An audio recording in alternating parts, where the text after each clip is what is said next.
Hey everybody, it's Master Gallengeist here, bringing you my review for The Amazing Spider-Man Issue 3.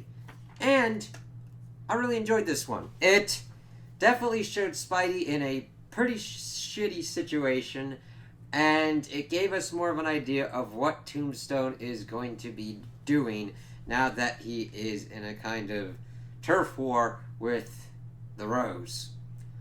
So we start off and we actually see I think, Paul dude that is with MJ pretty much going to talk to Peter to pretty much tell him to leave MJ alone. He also runs into the, hospital insurance dude, and they kind of get to talking. The hospital dude's like, hey, does he owe you money? He's like, no, he's just been making calls that I don't appreciate. And then he talks about how Peter has all these hospital bills and then just disappears.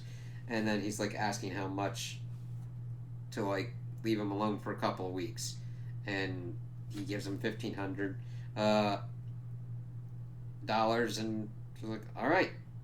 And he hopes that he's okay. It's the dude's like, he's probably in his bed sleeping one off. But then, of course, we shift over and we see that Spidey is not in a good situation right now. And Peter, of course, first thinks that he's going to take off the mask. He's like, I don't care about that, but this is just to make sure that we're even.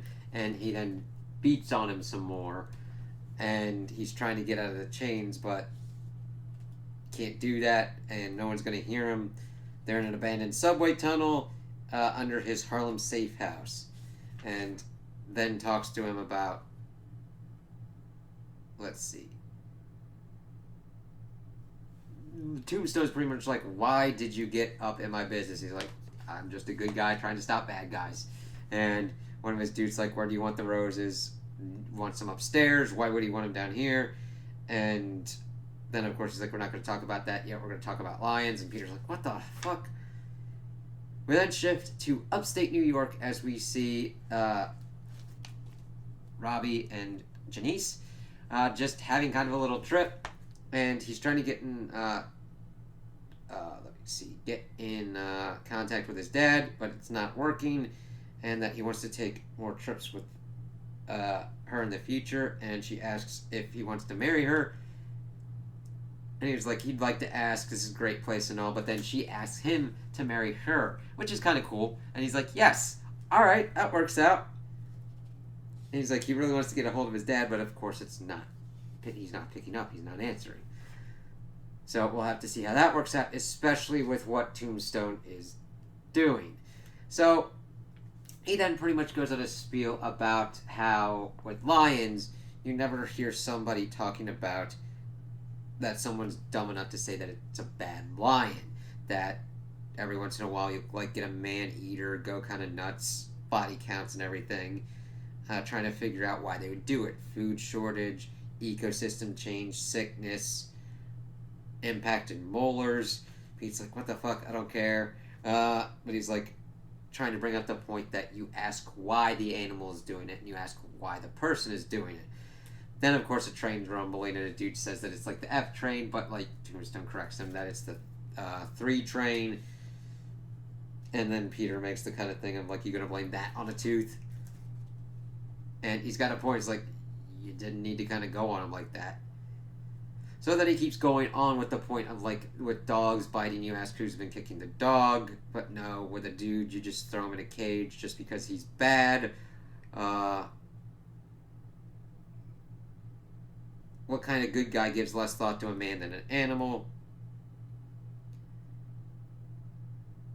And then he's pretty much bringing up the point of, you never asked why I'm like this. He's like, that's a great question. We shift over to across town, and we see that Mr. Robinson, of course, Robbie's father, he's not getting service, and they've stopped, and White Rabbit pops in and says, scooch over, boss wants to see you, and you're already late. It's that's not good. And then we see that Tombstone's talking about how filing down his teeth wasn't... People think filing down my teeth was a strange choice. Wasn't a choice at all. Goes in that he always grew up hungry. and that there wasn't enough left over for him, so he stopped asking, pretty much stopped talking at all. We see people are bullying him and just beating on him and taking his lunch money, well, his lunch tickets, and nobody offered to help. And so he was learning its language, and he decided to file down his teeth and whisper. And they're beating on him. They want him to say uncle. And of course, he then gets to a point where he says too close, and we see him bite a kid's ear off. It's like, God damn. And of course, they never messed with him after that, and he kept the whisper because if you're going to be that, he wants him close enough to be able to use his teeth. And that he was eating well by high school and like going up through the world, and that he would stop the good guys who who would never understand, and that he just did whatever he needed to do. It seemed that like even like the batons weren't really phasing him. It's like, damn. And that he explains that there's ain't no sin a man can commit in the process of feeding himself. It's like, I don't know about that. Like, you doing some shady shit. And of course, one of his people are like, we're ready, boss. Pete thinks it's the Rose's men. However, it is explained by Tombstone that he's going to make it look like the Rose set up a massacre on 125th and pretty much utilize any other heroes, kind of like Captain America, Daredevil doesn't care to take care of his Rose problem. And of course, Peter has a big problem with this because those civilians had nothing to do with it. And of course, Tombstone then shoots back that he had nothing to do with his business dealings. And it's like, I don't know, man. That was a lot of like Spidey villain shit that was being utilized and being sold off as weapons and everything. So, yeah, he kind of had a thing to do with it.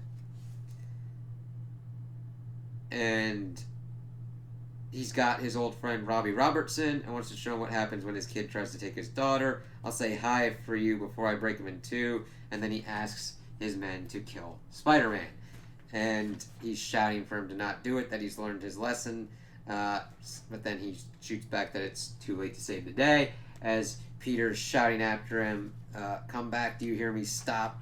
And that's where the issue ends. So, Spidey has a real kind of predicament. I did like that we got a lot of background on Tombstone in this, and it wasn't a character I was really that much lore knowledge on, and this was cool to kind of see that he filed down his teeth at a young age and just kept doing what he thought he needed to do to survive. That still doesn't make him right. He's just murdering and hurting people because he thinks he can do that because it'll keep him fed.